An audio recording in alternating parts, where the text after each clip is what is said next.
దేవుడు నాకు ఇచ్చిన ఆ యొక్క వాక్యానికి వెళ్ళటానికి ముందు చిన్న ప్రార్థన చేసుకుందాం. యెహోవాను స్తుతించడం మంచిది, మహోన్నతుడా నీ నామమును కీర్తించడం మంచిది. మహాగణుడ మహోన్నతుడా మీకే వేల కోట్లాది కొలది వందనాలు, స్తుతులు స్తోత్రాలు చెల్లిస్తున్నామయ్యా.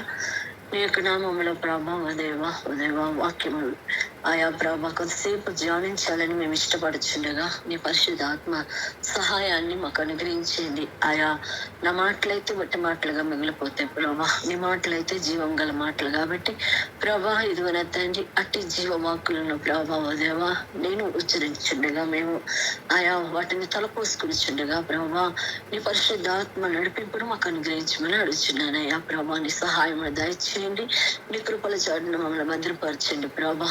దేవా వాక్యము నీది విడుదలైన వారం మేము మీ వారము ప్రభా నీ యొక్క వాక్యాన్ని ధ్యానించాలని ఇష్టపడుచుండగా మాకు కావలసిన ఆత్మీయ ఆహారాన్ని మాకు అనుగ్రహించి ప్రభా దేవా నీ యొక్క దినదీవులతో మమ్మల్ని నింపమని మా ప్రభువు క్రీస్తు నామమున వేడుకొంచున్నాం తండ్రి, ఆమేన్. లూకా సువార్త అపోస్తుడైన పౌలు రాసిన లూకా సువార్త 5వ అధ్యాయము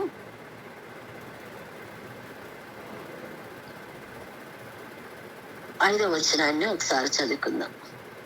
దయతో క్షమించండి. అపోస్తుడైన లూకా గారు రాసిన అపోస్తుడైన పౌలు రాసిన లూకా సువార్త 5వ అధ్యాయము 5వ వచనం 4-5 కూడా చదువుకుందాం.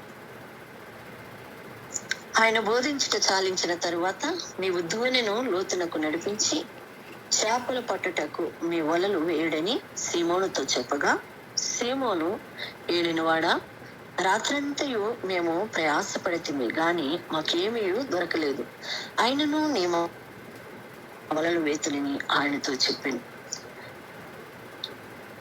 ఆయనను నీ మాట చెప్పిన వలలు వేతులని ఆయనతో చెప్పింది. దేవుని యొక్క సువార్తలలో దేవుడు రాపించిన యొక్క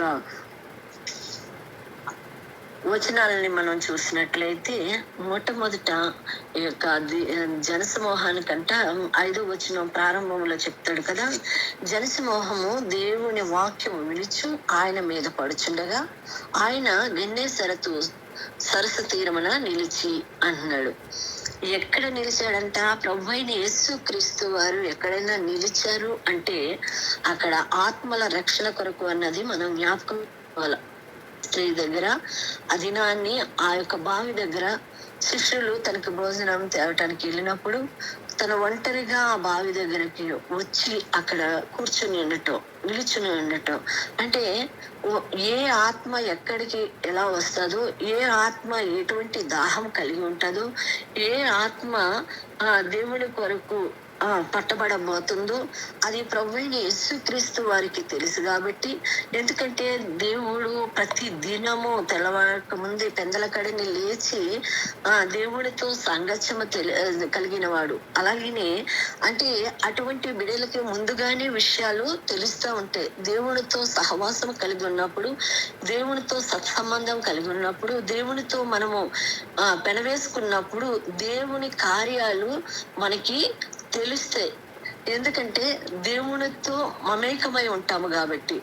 దేవునితో మమేకమై ఉండాలి అంటే మన సమయాన్ని హెచ్చించాలి. మన సమయాన్ని ఎప్పుడైతే హెచ్చిస్తామో, మన సమయాన్ని దేవుని కొరకు మనము ఎప్పుడైతే దేవుని సన్నిధిలో మనము ఆ యొక్క సమయాన్ని హెచ్చించి దేవునితో కనిపెడతామో, దేవుడు ఎవరైతే ఆకలిగొని ఉన్నారో, ఎవరైతే శ్రమలో ఉన్నారో, ఎవరైతే దేవుని వాక్యానికి లోబడగలరో అటు వారి దగ్గర మన యొక్క మాటలని వారి మధ్య పంచటానికి దేవుడు మొట్టమొదటిగా మనకి ప్లాట్ఫామ్ సిద్ధం చేస్తాడని గ్రహించగలము. ఎప్పుడు? దేవునితో సమయాన్ని గడిపేటప్పుడు. దేవునితో సమయం గడపటం అంటే దేవుడు ఇస్తున్న సమయాలు అంటే దేవుడు 10వ భాగముగా 2.5 గంటలు మనకి ఇచ్చిన 24 గంటల్లో దరిదాపు 2.5 గంటలైనా కనీసం మనము దినానికి ఆయన సన్నిధిలో కనిపెడుతూ ఉంటే ఆ యొక్క దేవుని యొక్క వాక్యాన్ని తేనె కంటే జుంటు తేనె దారుల కంటే మధురమైన ఆ యొక్క వాక్యాన్ని మనం రుచి చూసినప్పుడు, ఆయనతో సంబంధం కలిగి ఉన్నప్పుడు, ఆ వాక్యాలు వినినప్పుడు మనలో కొత్త ఆ అనుభూతి మనకి కలుస్తుంటది. కొన్ని వాక్యాలు చదివినప్పుడు ఆటోమేటిక్ గా కన్నీరు ప్రవహిస్తది. కొన్ని వాక్యాలు చదువుతున్నప్పుడు దేవుని యొక్క వాక్యము మనతో మాట్లాడుతుంది సూటిగా అన్నది తెలుస్తది. ఎందుకంటే కొన్నిసార్లు ఎటువంటి వారికైనా కొన్ని వాగ్దానాలు ఇచ్చినప్పుడు, కొంత కష్టంలో ఉన్నప్పుడు, కొంత నిరుత్సాహంలో ఉన్నప్పుడు దేవుని వాక్యాన్ని చదివినప్పుడు, ఆ వాక్యము వారితో మాట్లాడినప్పుడు దేవానికి వందనాలు అన్న మాట వస్తది. ఎప్పుడు మనము దేవునికి సమయం ఇస్తే, మనం ఏడుస్తే కూర్చుంటే దినమంతా కూడా మనం ఏడుస్తూనే ఉండగలం. అదే మన ఏడుపులో కూడా దేవుని సన్నిధిలో మోకరిస్తే మనకి నెమ్మది వస్తుంది, సమాధానం వస్తుంది. దాన్ని ఏ రీతిగా తప్పించుకోవాలో అట్టి జ్ఞానాన్ని కూడా దేవుడు అనుగ్రహిస్తాడు. ఇక్కడ గెన్నేసరతు తీరాన్ని నిలవటానికి, ఆయన నిలిచి ఉండటానికి గల కారణము ఏంటి అంటే, అక్కడ దేవుని వాక్యాన్ని వింటున్నారు. దేవుని వాక్యాన్ని ప్రభువైన యేసుక్రీస్తు వారు బోధిస్తున్నారు. దేవుని వాక్యాన్ని వింటున్నారు. వినే సమయంలో ఆయన మీద కూడా పడుతూ, అంటే అంత కిక్కిరిపోయే జనం అంట. ఎప్పుడు పడతారు మనుషులు ఒకరి మీద ఒకరు అంటే, అసలు అక్కడ ఖాళీ లేని పరిస్థితిలో దేవుడు ఎక్కడ ఉంటాడో వారి హృదయము ఉప్పొంగిపోతుంది. ఆ ఉప్పొంగిపోయిన సమయంలో వారి ఇంకా ఆ ప్లేస్ గాలి కూడా చొరబడని స్థితిలో ఉన్నట్లుగా ఉంటది. జనసమూహం దేవుని వాక్యాన్ని వినుచున్నారు. ఆయన గన్నేసరతు సరస్సు తీరమున వచ్చి నిలిచాడంట. గన్నేసరతు అంటే గలిలయ సముద్రం అనే మరో పేరుంది దీనికి. గలిలయ సముద్రాన్ని గన్నేసరతు అని కూడా సరస్సు తీరం అనేసి మనము పిలుస్తూ ఉంటాం. ఆ గలిలయ ప్రాంతానికి ప్రభువైన యేసుక్రీస్తు వారు మొట్టమొదటిగా ఆ ప్రదేశానికి అక్కడ రావటం, అంటే ప్రభువైన యేసుక్రీస్తు మరణము పొందక ముందే ఇక్కడ పేతురు గారిని చూసినట్లుగా మనం చూస్తాం. ఆ సరస్సు తీరమున 2 దోణులు చూశాడంట. వారు జాలర్లని గ్రహించాడంట. తమ వలలు కడుక్కుంటున్నారు. ఆ కడుక్కునే పరిస్థితుల్లో తమ హృదయాలని వారు శుభ్రపరుచుకుంటున్నారు అన్నట్లుగా దేవుడు చూస్తున్నాడు. ఎందుకంటే హృదయ రహస్యాలు ఎరిగిన దేవుడు కాబట్టి.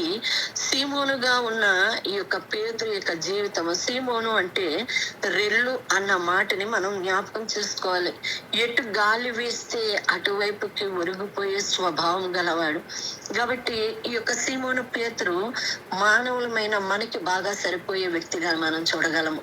ఎందుకంటే ఎటువైపు ఎక్కువ స్థాన బలం ఉంటుందో అటువైపుకి ఒరిగిపోయే పరిస్థితి, ఒక్కలముగా నిలబడే పరిస్థితులు ఉండవు.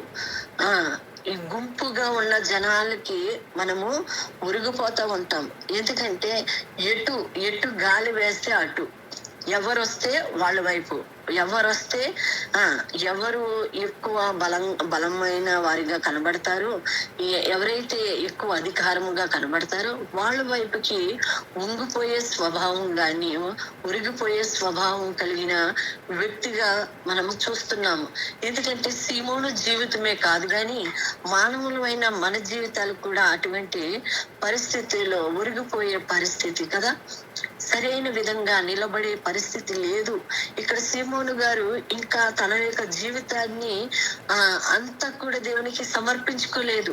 దేవుడు తన శిష్యులను ఏర్పరచుకున్నప్పుడు పిలుచుకున్నాడు గాని ఆ పిలుపులో వస్తున్నారు, ఆహారం కొరకే వచ్చే వారిగా కనబడుతున్నారు గాని నిజ విశ్వాసులుగా నిలబడే పరిస్థితులు వారికి లేవు. ఇక్కడ సీమోను పేతురికి ఆ జీవితం లేదు. మనం కూడా మన పుట్టుక నుండి క్రైస్తవులు, పుట్టుక నుండి దేవుని సన్నిధికి వెళ్తూ వస్తాము. దేవుడు ఉన్నవాడు అని కొన్ని విషయాల్లో మనం కొన్ని విడిచిపెడుతూ వస్తాము. విడిచిపెట్టకుండా లేము కానీ కొన్ని విషయాల్లో విడిచిపెడతాము. ఇంకొన్ని విషయాల్లో తప్పదు కదా, లోకముతో మనం కూడా పోవాలి కదా అన్న విషయాలు చాలా రాజీ పడిపోయే జీవితాలు కలిగిన వ్యక్తులుగా మనం ఉంటున్నాము. ఇక్కడ సీమోను పేతురు కూడా తన జీవితంలో అటువంటి పరిస్థితి కలిగిన వ్యక్తిగానే మనం చూస్తాం.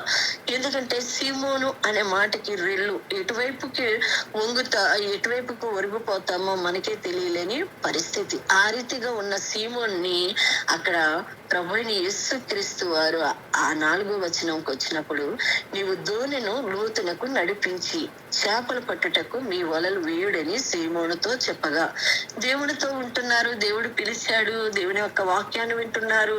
గాని ఆ సమయానికి ఆహారం వస్తుంది, కడుపు నిండుతుంది అన్న పరిస్థితులే ఉన్నాయి. గాని లోతైన అనుభవంలోకి వారు ఇంకనూ రాలేదు అన్నది మనం గుర్తించవచ్చు. సీమోను పేతురుతో ప్రభుని యేసుక్రీస్తు అక్కడ వాక్యం బోధించిన తరువాత, వాక్యం చాలించిన తరువాత అక్కడ ఏమంటాడంటే, నువ్వు దోణెను లోతుకు నడిపించి అంటాడు. దోణెను లోతుకు నడిపించాలి. లోతైన అనుభవాలు కలిగిన వారుగా మనం ఉండాలని ప్రభువైన యేసుక్రీస్తు వారు ఇష్టపడుతున్నాడు. లోతైన అనుభవం ఎప్పుడు వస్తుంది? మనం ఇంకాను పై భక్తి చేస్తే మనకి లోతైన అనుభవం రాదు. కష్టాల గుండా మనం వెళ్తున్నప్పుడు కొన్ని కష్టాలు మనకి మన వల్ల కాదు. అప్పుడు వెంటనే దేవుని సన్నిధిలోకి వచ్చి మోకరించి, అయ్యా నేను సహింపలేనంత శ్రమగా నాకు కనబడుతుంది, నువ్వు సహింపగలిగినంత శ్రమ కదా ఇస్తానన్నావు అని దేవునితో మనము ప్రార్థించినప్పుడు, వ్యాధిమాడినప్పుడు దేవుడు తప్పనిసరిగా మన యొక్క ప్రార్థనని అంగీకరిస్తారు. అప్పుడు మనము లోతైన అనుభవంలోకి వెళ్ళగలం. ప్రార్థన చేస్తున్నాం కానీ ఫలితం రావట్లేదు. ఎంత ప్రార్థన చేసినా అంటే లోతైన అనుభవం లేదు. మనకి లోతైన అనుభవం ఉన్నప్పుడు మాత్రమే, ఒక మొక్కను మనం నాటినప్పుడు ఆ మొక్క యొక్క కాండము లోతైన విధంగా మనం నాటినప్పుడు మాత్రమే మొక్క నిలుస్తుంది కదా. పై ఉంటే కొన్ని రోజులకి కొంత కనబడుతుంది పచ్చగా, గాని మరలా కొంత ఎండ ఎక్కువ వచ్చినా, వాటర్ వేయకపోయినా వెంటనే అది దేవుని యొక్క వాక్యం అనే నీరును మనం అందించలేనప్పుడు మన హృదయం కూడా అలాగే ఎండిపోయే పరిస్థితులకు వెళ్తుంది. లోతైన అనుభవంలోకి మనము వెళ్ళకపోతే, లోతైన విషయాల్లో దేవుడు ఎందుకంటే ఎంతైనా చాలిన దేవుడు కదా. మహాకాశం పట్టజాలనంత దేవుడు. ఎందుకంటే తన యొక్క కార్యాలు గంభీరమైనవి, అవి మన కళ్ళకి కనిపించవు. కాబట్టి అటువంటి గంభీరమైన దేవుని కలిగి ఉన్న దేవుడిని కలిగి ఉన్న మనము ఇంకా బెగ్గింగ్ విషయంలోనే ఇంకా పై ఉండటం వల్లనే, లోతైన అనుభవంలోకి మనం వెళ్ళలేకపోవటం వల్లనే మన జీవితాలు పైగా ఉండిపోతున్నాయి. మనం ప్రార్థించిన ప్రార్థనలకి జవాబు అందుకోలేని పరిస్థితుల్లో మనం ఉంటున్నాం అన్నది ఈ యొక్క మాటను బట్టి మనం గ్రహించాలి. చేపలు పట్టుటకు మీ వలలు వేయుడని సీమోనుతో చెప్పగా, సీమోను అంటాడు కదా, ఏలినవాడా, రాత్రంతా మేము ప్రయాసపడితే గాని మాకు ఏమీ దొరకలేదు. మన యొక్క ప్రయాసము దేవునితో మనం చెప్పకుండా దేనినైనా మనం చేసినా కూడా అదంతా కూడా వ్యర్థము అన్నది మనం గ్రహించాలి. దేవునితో మనము సాంగత్యం చేయకుండా, దేవునితో మనము దేవుడిచ్చే సమయాన్ని దొంగిలిస్తూ వస్తున్నప్పుడు మనం ఏమవుతామంటే, మన మానవ మాత్రమని మనం గ్రహించట్లేదు కదా. కాబట్టి ఇక్కడ సీమోను గ్రహించలేదు ఆ విషయాన్ని. దేవుడు ఆయన ఒక మానవ మాత్రుడు కాడు అని పేతురు ఎప్పుడు గ్రహించాడు అంటే, ఈ క్రింద వాక్యాల్లోకి వచ్చేటప్పటికి మనం గ్రహించగలము. ఎందుకంటే తను అనుకుంటున్నాడు తన చాలా నేర్పరి అని. ఒక పనిని మనం చేస్తున్నప్పుడు ఆ పనిలో మనకి నైపుణ్యత వస్తుంది, చాలా నేర్పరితనం వస్తుంది. ఆ పని ఎంత స్పీడ్ గా చేయాలి. ఒక వంట ఉంటాయి, కొన్ని వంటలు ఉంటాయి, ఇన్స్టెంట్ గా ఆ వంటలు చేసేస్తాం కదా. ఎవరైనా వచ్చారంటే గబగబా ఎగ్స్ తెచ్చి వండటం చాలా ఈజీ, లేకపోతే పొలటా వేయటం చాలా ఈజీ కదా, ఆమ్లెట్ వేయటం చాలా ఈజీ అయినాయి. ఎందుకంటే అప్పటికే సమయం అయిపోయింది, లంచ్ అవర్. కాబట్టి ఎవరైనా వచ్చినప్పుడు మనము ఎంత ఇన్స్టెంట్ గా అయిపోతుందో ఆ వంటకాన్ని మనము అక్కడ ప్రదర్శిస్తాం. అదే విధంగా ఇక్కడ సీమోను తన జీవితంలో తను అనుకుంటున్నాడు కదా, నేను చాలా నేర్పరిని. ఎందుకంటే సముద్రం అంతా జల్లెడు పెట్టిన వాడిని, నాకు తెలుసు ఎక్కడ ఏ చేప ఉంటుందో, ఏ సమయాల్లో వలయాలన్నది నాకు తెలుసు అంటున్నాడు. తన స్వనీతిని ఆశ్రయిస్తున్న పేతురు గారిని, మన సీమోను గారిని మనం జ్ఞాపకం చేసుకోవచ్చు. ఇంకా పేతురు అనే అనుభవంలోకి రాలేదు, సీమోనుగానే ఉన్నాడు. ఇంకా తన పేరు ఇంకా మార్చబడలేని పరిస్థితి, ఇంకా తన జీవితం మార్చబడలేని స్థితి, ఇంకా రెల్లు లాంటి స్వభావమే. ఎటువైపు అయితే అటువైపు వంగిపోయే స్వభావమే. మన మాటలు, క్రైస్తవులుగా ఉంటున్న మన మాట అవునంటే అవును, కాదంటే కాదు అన్నట్లుగా ఉండాలంట. అటువంటి అనుభవాల్లోకి రావాలి అంటే మనకి చాలా ధైర్యం ఉండాలి. యోబు చెప్తాడు కదా, నీ వాక్యము నాకు ధైర్యాన్ని పుట్టిస్తుంది. ఎప్పుడు ఆయన మాట మనకి ధైర్యాన్ని పుట్టిస్తుందంటే మనం లోబడినప్పుడు మాత్రమే ఆ మాటని, ఆ యొక్క విధానాన్ని మనం నిజముగా నమ్ముతాము కాబట్టి నిజముగా ఆయనపై మన భరోసా వెళ్ళిపోతుంది. మన ధైర్యం ఆయన మనం విశ్వసించినప్పుడు తప్పనిసరిగా మనము ధైర్యంగా నిలబడగలం. ధైర్యం వల్లే, సింహం వల్లే మనం గర్జించగలం కదా. సాతాన్ని ఎదిరించటానికి ఏమంటున్నాడు, అపవాదిని ఎదిరించాలి, అది మీ యొద్ద నుండి పారిపోతుంది అంటే ఎదిరించలేని పరిస్థితి, ఈ చల్లారిన విధానము. ఎందుకంటే ఎందుకు వచ్చింది బాబు మనకి ఈ గొడవ, ఎందుకు వచ్చిందిలే, వాళ్ళు చూసుకుంటారులే, ఈ పరిస్థితుల్లో మనం ఉండిపోతున్నాం. చాలా విషయాల్లో చాలా అది ఏదైతే మన మనసుకు తడుతుందో దాని విషయంలో మీరు ఆలోచించుకోండి. ఎవరికి వాళ్ళమే ఎన్నోసార్లు రాజీ పడిపోయిన పరిస్థితులు ఎన్నోసార్లు. ఎందుకంటే నేను కూడా చాలా విషయాల్లో కూడా తప్పిపోతూ వస్తుంటాము. చాలా సార్లు ఎందుకు వచ్చింది, ఎందుకంటే అస్తమాలు మనమే మాట్లాడటం వల్ల మనమే చెడ్డవారం అయిపోతున్నాం కదా అన్న పరిస్థితికి కొన్నిసార్లు రాజీ పడిపోతాం. కొన్నిసార్లు ఆ నేర్పరితనము మంచిదే గాని అన్నిసార్లు అది అప్లై చేయకూడదు. ఏ సమయంలో ఎప్పుడు ఎలా మాట్లాడాలో ఆ మాటలు మనం మాట్లాడాలి. గద్దించే సమయంలో గద్దించాలి, బుద్ధి చెప్పే సమయంలో బుద్ధి చెప్పాలి. చెప్తాడు కదా దేవుని వాక్యం తిమోతికి చెప్తూ, మీరు ఒకరినొకరు గద్దించుకోండి, ఒకరినొకరు బుద్ధి చెప్పుకోండి. దేవుని వాక్యం ద్వారా చెప్పాలి. చెప్పినప్పుడే ఎదుటి వ్యక్తి కూడా ఆలోచిస్తాడు కదా. ఒక మూర్ఖుడు తన మూఢవాక్యాలను పలికినప్పుడు కొన్నిసార్లు చెప్తాడు కదా, సామెతలు 26వ అధ్యాయంలో మూర్ఖుడు కొన్ని మాటలు మాట్లాడుతున్నప్పుడు, ఆ మూఢవాక్యాలను చెప్తున్నప్పుడు మనం కూడా ఆ మూర్ఖుడితో ఆ సమయంలో మాట్లాడితే మనం కూడా మూర్ఖులంగా లెక్క కడతాడంట. కానీ అదే సమయంలో కింద వచ్చినప్పుడు అంటాడు కదా, ఆ మూఢత వెళ్ళకొక్కినప్పుడు నువ్వు మాట్లాడాలి, నువ్వు గద్దించాలి. నువ్వు గద్దించకపోతే వాడు జ్ఞాని అనుకుంటాడు అంటాడు. అంటే ఎక్కడ మాట్లాడాలో, ఎక్కడ మన యొక్క స్థితిగతుల్లో మనం తగ్గాలో అది నేర్పించేది పరిశుద్ధాత్మ దేవుడు అన్న విషయాన్ని మనం గ్రహించాలి. మనము పరిశుద్ధాత్మ దేవుడు మనల్ని నడిపించే విధానంలో మొట్టమొదట మనము ఆయనకి సమర్పించుకోవాలి. మన జీవితంలో ఏది జరిగినా ఆయన చేతులకి మనం అప్పచెప్పుకున్నప్పుడు మనకు కావలసిన ఆ యొక్క ఆత్మీయ ఆహారాన్ని మనము భుజిస్తున్నప్పుడు అనేకులకు విరిచి పంచిపెట్టగలం. మనమే భుజించలేకపోతే, మనమే రుచి చూడలేకపోతే ప్రభు ఉత్తముడని రుచి చూసి తెలుసుకున్నాడు. మనకే సరైన అవగాహన లేదు, ఎదుటి వారికి మనము చెప్పే విధంగా ఉండలేము. ఒక సాక్ష్యము మన జీవితంలో జరుగుతున్నప్పుడు ఆ సాక్ష్యాలు ఇతరులతో, మన ఫ్రెండ్స్ తో పంచుకున్నప్పుడు ఆ సాక్ష్య జీవితాన్ని బట్టి అనేకుల్ని ప్రభు యొద్దకు రాబట్టగలం. ఎందుకంటే కొన్ని సాక్ష్యాలు కొంతమందిని కదిలిస్తాయి. ఆ దేవుడు అంత గొప్పవాడా, సరే మనం కూడా ఆ దేవాతి దేవుణ్ణి శరణజొచ్చొచ్చు అనేసి. నీకు జరిగిన అనేక మేలులు కదా, దేవుడు ప్రతి మేలు మన కొరకు దాచి ఉంచాడు. కానీ మనం అడిగితేనే ఆ సమయంలో మన పిల్లలకి కొన్ని సర్ప్రైజ్ గిఫ్ట్ ఇస్తాం కదా.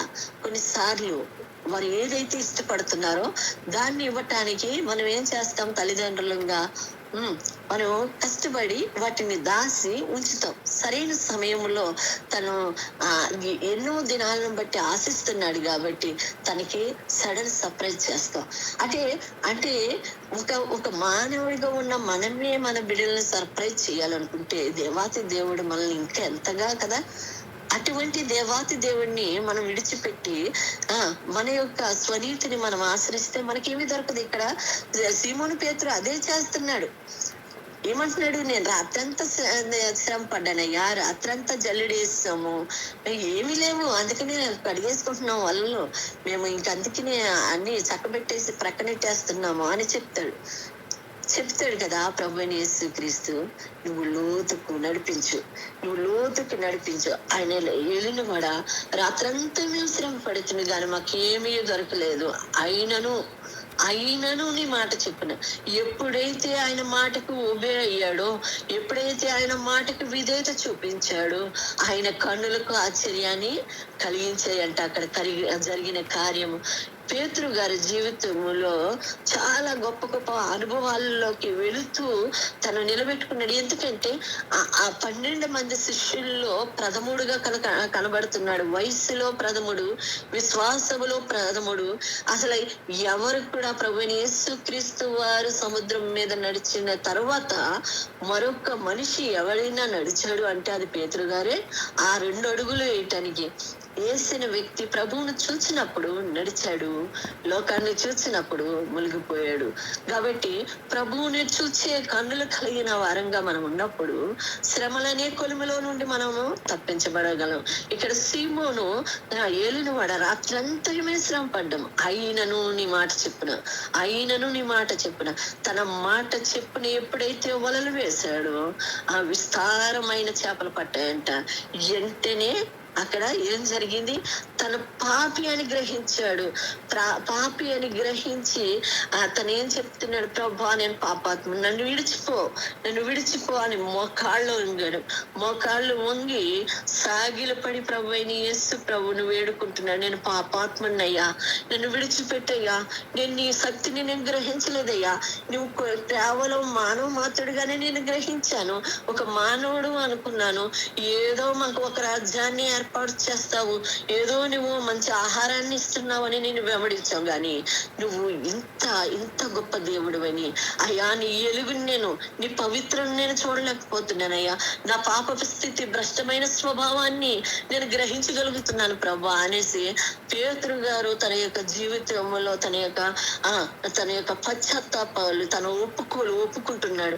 ప్రభువైన యేసుక్రీస్తు యొక్క మాట నీవు నేను కూడా ఆయన మాట చెప్పున మనం నడిస్తే, ఆయన మాట చెప్పున మనం ముందుకు సాగితే మన జీవితాల్లో విస్తారమైన దేవుళ్ళు కదా, అక్కడ విస్తారమైన చేపలు పట్టారంట. ఏ 2 వలలు ఆయన చూశాడో, ఏ 2 దోణులను ఆయన చూశాడో, ఆ 2 దోణుల్లో ఒక దోణిలో ఉన్న సీమోను దోణిను ఆయన ఎంచుకున్నాడు. ఆయన కూర్చోటానికి, ఆయన దేవుని వాక్యాన్ని ప్రకటించడానికి, సీమోను యొక్క రక్షణ సువార్తను వినిపించటానికి, సీమోను జీవితములో గట్టిగా నిలబడటానికి, సీమోను కేఫాగా రాయిగా మార్చబడటానికి సీమోను ఆయన ఎన్నుకున్నాడు. ఆయన దోణిని ఎన్నుకున్నాడు, ఆ దోణిలో కూర్చున్నాడు. ఆయన యొక్క జీవితాన్ని ప్రభావితం చేశాడు. ఎట్లా చేశాడు తన యొక్క జీవితాన్ని ప్రభావితం చేశాడు అనటానికి ప్రభువైన యేసుక్రీస్తు వాక్యము ద్వారా ఆ వాక్యాన్ని ఎప్పుడైతే విన్నాడో, వినటం వలన విశ్వాసము కలుగును. అది క్రీస్తును గూర్చిన వార్తను బట్టి కదా. లోకంలో చాలా మాటలు మాట్లాడతాం, చాలా విషయాలు మాట్లాడతాం, కొన్ని గలిబిలి చెందుతాం, కొన్ని మాటలకి మన యొక్క జీవితాలు గలిబిలి అవుతుంటాయి. కొన్ని మాటలు గలిబిలి అయినా దాన్ని ఒకసారి ప్రదర్శించము. అవతల వ్యక్తి మనల్ని అనేసి కూడా తను గలిబిలి చెందినట్టుగా మాట్లాడతారు, కానీ మనము వాళ్ళ మాటలకి మనం ఎంత నేర్చుకున్నాము అన్నది మనం బయట పెట్టము. ఎందుకంటే మనం బయట పెట్టకూడదు. దేవుని వాక్యాన్ని మనము జీర్ణించుకుంటున్న మనకి కొన్ని స్థాయిల్లో మనం ఎదుగుతుంటాం కాబట్టి, వారు ఇంకా ఆ పరిస్థితికి రాలేదు కాబట్టి కొన్ని నవ్వుతూ విడిచిపెడతాం. దాన్ని ఆ యొక్క అనుభవంలోకి రాలేనప్పుడు ప్రతి చిన్న దాన్ని కూడా ఎప్పుడు గ్రహిస్తారు మనల్ని, మిగతా వాళ్ళకి మనల్ని బ్యారేజ్ చేసుకున్నప్పుడు తప్పనిసరిగా మరలా మీ దగ్గరికి ఎవరైతే మిమ్మల్ని కాదనుకున్నారో వాళ్ళు మీ దగ్గరకు రాగలరు. ఇక్కడ ప్రభువైన యేసుక్రీస్తు వారిని ఒక మానవుడిగానే చూశాడు. అక్కడ సీమోను ఒక మానవుడిగానే చూశాడు. అలాంటి మనుషుడే కదా, కాకపోతే తనకి కొన్ని శక్తులు ఉన్నాయి కాబట్టి ఆహారాన్ని మాకు ఇచ్చేస్తున్నాడు అనుకున్నాడు. కానీ ఎప్పుడైతే ఆయన మాట మీద, ఎందుకంటే రాత్రంతా శ్రమ పడ్డారంట, ప్రయాసపడ్డారంట, ఎంతగా ప్రయాసపడ్డారు కదా. మనం కూడా మన జీవితాల్లో ప్రభువైన యేసు క్రీస్తు వారు మన జీవితాల్లో లేనప్పుడు మనలో కూడా చాలా ప్రయాసంతో మన దినాలు గడుపుతూ వస్తాం. ఒక విషయాన్ని గ్రహించాలి ఇక్కడ, అంటే క్రైస్తవులకి ఇలాంటి బోధన బోధిస్తారు, మరి హిందువులు కూడా మనతో పాటు ఎదుగుతున్నారు కదా. వాళ్ళు మన దేవుణ్ణి ఆశ్రయించలేకపోయినా వారు ఎదుగుతున్నారు కదా, వారు చక్కగా ఉన్నారు కదా, మనకే వర్తిస్తాయా అంటే అవును, మనకే వర్తిస్తాయి. వాళ్ళు ఇంకను దేవుని యొక్క స్థితిని వారు గుర్తించలేదు. నీవు నేను అయితే మన యొక్క తల్లిదండ్రులు, మన పూర్వీకులు చేసిన ప్రార్థన ఫలితం గాని, లేకపోతే ఇప్పుడు తెలుసుకొని దేవుని సన్నిధిలో వస్తాం గాని, ఇది మన యొక్క దేవుడు మనకిస్తున్న సదావకాశం. కాబట్టి అంటాడు కదా, గురుగులు గోధుమలను ఎదగనివ్వండి అంటున్నాడు. అలాగే నీతిమంతులు అనీతిమంతులు ఉంటారు వారు చాలా చక్కగా కనబడతారు, కానీ ఒకనొక సమయానికి వచ్చేటప్పుడు నిలబడలేరు. నీవు నేను నిలబడాలంటే కొన్ని కష్టాలు, శ్రమల గుండా మనం వెళ్ళాలి. దేవుని సన్నిధికి వస్తున్నాము అంటే దేవుడు ఇది చేసేస్తాడు, అది చేస్తాడని కాదు. కొన్నిసార్లు కొన్ని కనిపెట్టడానికి దేవుడు సమయం ఇస్తాడు, అన్ని ఇచ్చాడు. ఎప్పుడు ఏది అవసరమో సమయానుకూలముగా చెప్తాడు కదా సొలొమోను. ఏ సమయానికి ఏమి జరగాలో అది తప్పనిసరిగా దేవుడు చేసే దేవుడు కదా. మనమైతే కంగారు పడిపోతాం, కానీ ఎప్పుడైతే కొన్ని కార్యాలు మనం చూస్తుంటాం కదా, విశ్వాసమైన మనము కొన్ని విషయాలు జరిగినప్పుడు దానికోసం ఆ రోజు అంతగా గోజాడాను కదా, కానీ ఇది సరైన సమయం కదా. పాలు పొంగు వస్తున్నప్పుడు కరెక్ట్ సమయానికి వెళ్ళి ఆపుతాం. అది ఆపకపోతే అది పొంగి కింద పోతుంది అనుకుంటాం, కానీ ఆ సమయం అర నిమిషంలో కదా దేవుడు గొప్ప కార్యాలు చేయగల దేవుడు. అటువంటి దేవాతి దేవుని కలిగిన అంటే నీతిమంతుల మీద అనీతిమంతుల మీద వర్షం ఒకలాగే ఉంటుంది. దేవుడిని నమ్మిన వారి మీద, నమ్మలేని వారి మీద. మనం కూడా ఎంతో నమ్ముతున్నాం అంటాం, కొన్నిసార్లు అనాలోచనగా ఉంటాము. అయినప్పటికీ దేవుడు ఇంట్లోకి వాసులో ఎన్నో ప్రమాదాలు తప్పించలేదా మన జీవితాల్లో? చాలా ప్రమాదాలు మన జీవితాల్లో తప్పించాడు దేవుడు. అట్టి దేవాతి దేవుడిని మనం ఏం చేయాలా? స్మరించాలా ప్రతి దినము కూడా. అంటే మనకి ఇది ఒక సమయము దేవుడిచ్చింది. అయితే ఒకవేళ ఈ సమయాన్ని మన పనుల భారం వల్ల ఒకవేళ ఈ సమయాన్ని వినియోగించుకోకపోతే మరలా మనం ఎప్పుడైతే ఖాళీగా ఉన్నామో ఆ సమయాన్ని దేవునికి మనము ప్రతిష్ఠించుకోవాలి. దేవుని వాక్యంతో, దేవుని ప్రార్థనతో మనము ప్రతిష్ఠించుకున్నప్పుడు ఆయన మాటకు విధేయత చూపించాడు. ప్రభువైన యేసుక్రీస్తు వారు కూడా సిలువలో విధేయత చూపించాడు. పిలుపులకు రాసిన పత్రికలో చెప్తాడు కదా, సిలువ మరణం పొందినంతగా విధేయత చూపించాడు ఆయన కదా. ఇక్కడైతే సిమోను పేతురు తన విధేయతను చూపించటం ద్వారా విస్తారమైన చేపలను రాసి చూసి అక్కడ ఆ వాళ్ళ యొక్క వల నిండిపోవటమే కాక మరొక దోణిను ఆ దోణిలో ఆ వలలో ఉన్న చేపలు ఈ దోణిలో నిండిపోయాయంట, మరొక దూరంలో కూడా దేవుని యొక్క ఆశీర్వాదాలు అంత గొప్పగా ఉంటాయి. వీళ్ళు అనుకున్నారు ఒకవేళ మానవులు ప్రయత్నం చేసినప్పుడు రాత్రంతా ఒకవేళ దొరికుంటే వాళ్ళ దోణి నిండినేమో, ఒకవేళ వాళ్ళ దోణిలో ఏదో కొన్ని వచ్చినేమో కదా. కానీ దేవుడు ఎప్పుడైతే ఆ ధోనిలో ఉన్నాడో, ఆ ధోనిలో ఉన్నప్పుడు ధోనిగా నీవు నేను ఉన్నట్లయితే, మన యొక్క హృదయాల్లో ప్రభువైన యేసుక్రీస్తు వారు కూర్చున్నట్లయితే మన జీవితాలు ఫలవంతమైన జీవితాలుగా ఉంటాయి. అనేకులకు ఆశీర్వాదకరంగా మన మాటలు ఉంటాయి. అనేకుల్ని దేవుని వైపు నడిపించగలం. అనేకుల్ని దేవుని వైపు నడిపించటమే కాక మనము సరిదిద్దుకుంటూ ముందుకు సాగలము. కాబట్టి అటువంటి అనుభవంలోకి రావాలంటే ఇక్కడ విధేయత విధేయత చూపించిన ఆయన ప్రభువైన యేసుక్రీస్తును మానవుడుగా అనుకుంటలేదు. ఆయన పవిత్రుడు అయిన దేవుడు గ్రహించాడు. ఆయన చెప్తాడు కదా, అపవిత్రమైన దేవాడిని అని. తనలో ఉన్న అపవిత్రతను తను గ్రహించుతున్నాడు. తనలో ఉన్న అపవిత్రతను తను పోగొట్టుకోవాలనుకుంటున్నాడు. వెలుగులో మనుషులు తన పాపపు స్థితిని గాని భ్రష్ట స్వభావాన్ని గాని గ్రహిస్తారన్న విషయాన్ని పేతురు గారి ద్వారా ప్రభువైన యేసుక్రీస్తే వెలుగు, ప్రభువైన యేసుక్రీస్తే పవిత్రుడు. కాబట్టి ఆ పవిత్రుడిని చూస్తున్నప్పుడు తన పాప స్థితి, తన భ్రష్ట స్వభావమును ఆయన వెంటనే ఆయన విడిచిపెట్టి నిజముగా ప్రభువైన యేసుక్రీస్తుని కోరుకుంటున్నాడంట. పేతురు తన పాపాన్ని, తన యొక్క అయోగ్యతని గ్రహించాడు. తన యొక్క ఎంత అయోమయ పరిస్థితుల్లో ఉన్నాడో, తను ఎంతగా దేవుని సన్నిధిలో లేకుండా శారీరకమైన విధానాల్లో నడుస్తూ వస్తున్నాడో. నిజానికి ఇలాంటి గ్రహింపు మనుషుల వల్ల మనకి దొరకదు, కానీ అక్కడ ఎప్పుడైతే అటువంటి నిజ పశ్చాత్తాపము తను చూశాడో, ప్రభువైన యేసు క్రీస్తు వారిని గొప్ప సర్వశక్తిమంతు గల దేవుడని గ్రహించాడు. వెంటనే తను ఒప్పుకున్నాడు. ఒప్పుకుని ఆయన చెప్తాడు కదా, నేను మనుషులను పట్టే జాలరుగా చేస్తాను. ఈ చేపలు కాదు, ఈ చేపల రాశికి నువ్వు అనుకుంటున్నావు, కానీ నీ ప్రసంగానికి నిజంగా జాలరిగా ఉన్న తన భాష గాని, యాస విధానం గాని, తను ఏ రకమైన తర్బీదు పొందుకోలేదు. కానీ ప్రభువైన యేసుక్రీస్తు యొక్క బోధలు, ప్రభువైన యేసుక్రీస్తు యొక్క పాదాల దగ్గర, ప్రభువైన యేసుక్రీస్తు యొక్క సహచరులుగా నడుస్తూ వస్తున్నప్పుడు తన యొక్క జాలరిగా ఉన్న తను మనుషులను పట్టే జాలరిగా దేవుడు మార్చాడంట. ఆయన ఒక ప్రసంగానికి ఎప్పుడైతే పరిశుద్ధాత్మ దేవుడు అపోస్తల కార్యములు 2వ అధ్యాయంలో తన యొక్క పరిశుద్ధాత్మతో దేవుడు నింపాడు. ఆ పరిశుద్ధాత్మతో నింపిన తను అపోస్తల కార్యం 3వ అధ్యాయంకి వచ్చేటప్పటికి చెప్తాడు కదా, పిరికి వాడిగా దాక్కుంటున్న తను చెప్తాడు, ప్రభువైన యేసుక్రీస్తు వారి యొక్క మీరు జీవాధిపతిని చంపున్నారు, కానీ ఆ జీవాధిపతి కొరకు మేము సాక్షులుగా నిలబడ్డామయ్యా. ఏ రోమా సామ్రాజ్యానికి భయపడి దాక్కున్నారో వారు దేవుని యొక్క పరిశుద్ధాత్మతో నిండుకున్నప్పుడు వారి యొక్క మాటలు ఎట్లా ఉంటున్నాయంట. పేతురు గారి మాటలు ఎటువంటి శ్రమకైనా తెగింపు.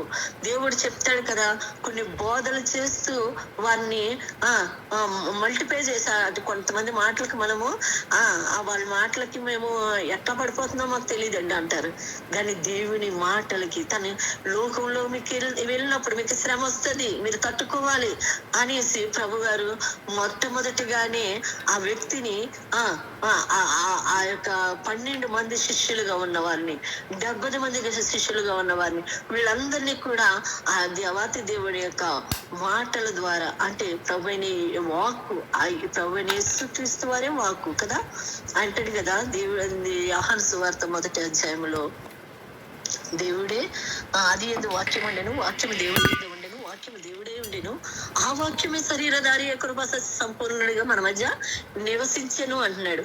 అంటే ప్రభువైన యేసుక్రీస్తు వారే వాక్యము. ప్రభువైన యేసుక్రీస్తు వారితో సహచరులుగా గమనిస్తున్న వారు కూడా గ్రహించలేనప్పుడు కొన్నిసార్లు తన యొక్క దేవుడు నిలిచి వారిని ఒక బలమైన సాధనాలుగా దేవుడు వారిని సిద్ధపరచడం జరిగింది. అక్కడ మొట్టమొదట సిమోను పేతురు ఒక రాయిగా మలచబడటానికి, ఒక తన స్థిరమైన పునాదిగా. ఎందుకంటే పేతురు యొక్క జీవితం మనం చూస్తే చాలా అమోఘమైందండి. పేతురు గారి యొక్క జీవితం చూస్తే అంత పిరికితనంగా ఉన్న తను ప్రభువైన యేసుక్రీస్తు వారు చనిపోయిన తర్వాత ఇక పదండి మన పనుల్లో మనం వెళ్ళొచ్చు అన్నప్పుడు పెద్దవాడిగా ఏం చెప్తే ఆ దినాల్లో పెద్దవారి మాటలు చద్దన్న మూట అన్నట్టుగా ఏం చెప్తే అది మనకు మేలు, అది చాలా మనకు ప్రయోజనం అని గుడ్డిగా వెళ్ళిపోయేవారు. ఈ రోజుల్లో అయితే కొంచెం ఒక 12 సంవత్సరాలు దాటేటప్పటికి మాకు తెలిసినంతగా మీకు తెలియదు అంటున్నారు. కానీ ఆ దినాల్లో వాళ్ళు లోబడ్డారు. సరే తను చెప్పినట్లుగా మరలా తన వ్యాపారాలకి వెళ్ళిపోయేటప్పుడు ప్రభువైన యేసుక్రీస్తు వారు ఆ యొక్క పరిశుద్ధాత్మ ఆ గదిలో వారికి పరిశుద్ధాత్మ అగ్ని వలె వారి మీదకి వచ్చినప్పుడు వారు ఎంత బలమైన వారిగా అయ్యారంటే ఒక్క ప్రసంగానికి 3,000 మంది, పేతురు గారు ప్రసంగించినప్పుడు 3,000 మంది ఆయనకి వెంటనే బాప్తిసం పొందారంట. దేవుని యొక్క కార్యాలు ఎంత ఒక జాలరి ఎందుకు పనికిరాని వ్యక్తిగా ఉన్న తనని చూన్ చేసుకున్న ఒక జాలరిగా ఉన్న వారిని దేవుడు మనుషులు పట్టే జాలరిగా చేస్తానన్నాడు. అంతేకాకుండా పరలోకపు తాళవ చెవి కూడా ఆయన యొక్క దగ్గరే ఉంది. ఆ క్రీస్తు అనే పునాది మీద సంఘాన్ని కట్టేటప్పుడు చెప్తాడు కదా, నువ్వు రాయివి, నువ్వు బండవి, నీ మీద నా సంఘాన్ని కడతానంటాడు. దేవునికి అసాధ్యమైంది ఏదన్నా ఉందా? దేవునికి అసాధ్యమైంది ఏది లేదు. యెహోవాకు అసాధ్యమైంది ఏదైనా ఉండునా అంటాడు.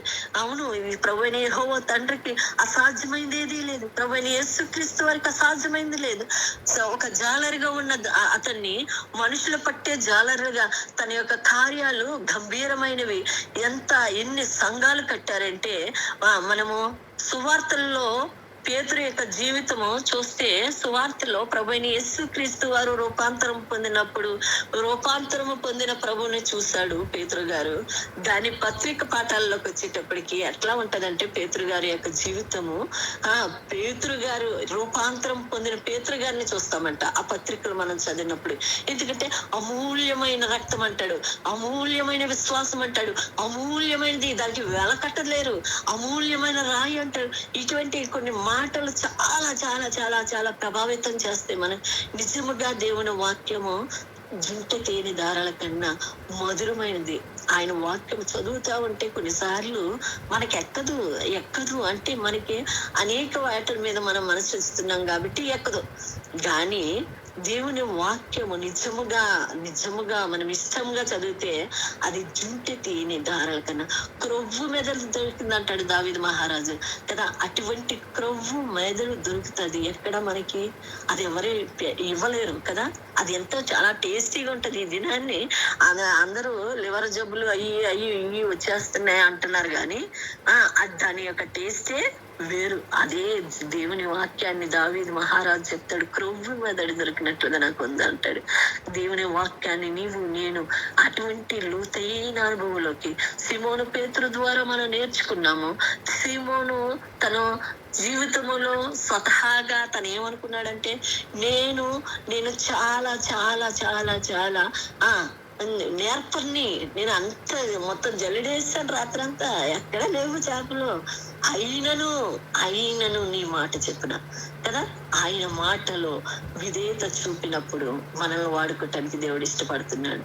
మరి దేవుని యొక్క వాక్యానికి లోబడుతున్న ప్రియబిడ్డలారా, నేను కూడా ఆయనకి మనం లోబడినట్లయితే దేవుడు మనల్ని ఎంతగానో వాడుకోవాలనుకుంటున్నాడు. అటువంటి వాడుకునే పరిస్థితి మనం చిన్న వాటికి చాలా ఇదైపోతా వస్తుంటాం, కానీ దేవుని కార్యాలు గొప్పవి, మన పట్ల గొప్ప కార్యాలు చేయాలనుకుంటున్నాడు కదా. అటువంటి దేవాతి దేవునికి నేను లోబడే విధానంలోకి మనం ఎప్పుడైతే వెళ్తామో, ఎప్పుడైతే లోబడతామో, దేవుని యొక్క కృపల్లో మనము దేవుని యొక్క సన్నిధానములో మన జీవితాలు కుమ్మరించుకున్నప్పుడు సీమోనుగా ఉన్న ఆయన రాయిగా, పేతురుగా ఎట్లా మారాడో నేను కూడా అటువంటి విశ్వాస జీవితంలో వీరులుగా, ప్రార్థన యోధులుగా నేను దేవుని సన్నిధిలో ముందుకు సాగాలని ఈ కొన్ని మాటలో దేవుడు దీవించి మన యొక్క జీవితాల్లో ఫలవంతమైన జీవితాలుగా మనం మలచబడటానికి అనేకులకు మనకు ఆశీర్వాదకరంగాను అనేకులకు ఆశీర్వాదకరంగాను నేను ఉండాలని ప్రభువైన యేసుక్రీస్తు వారు ఇష్టపడుతున్నారు. అటువంటి జీవితాలు నేను సంతరించుకుని దేవునికి మహిమకరంగా ఈ లోకంలో మనం జీవించడానికి దేవుడు మనకి సహాయం చేయనుగా. ఈ కొన్ని మాటల్లో దేవుడు దీవించి మన జీవితంలో నీరు కట్టి ఫలించేలా సహాయం చేయండి.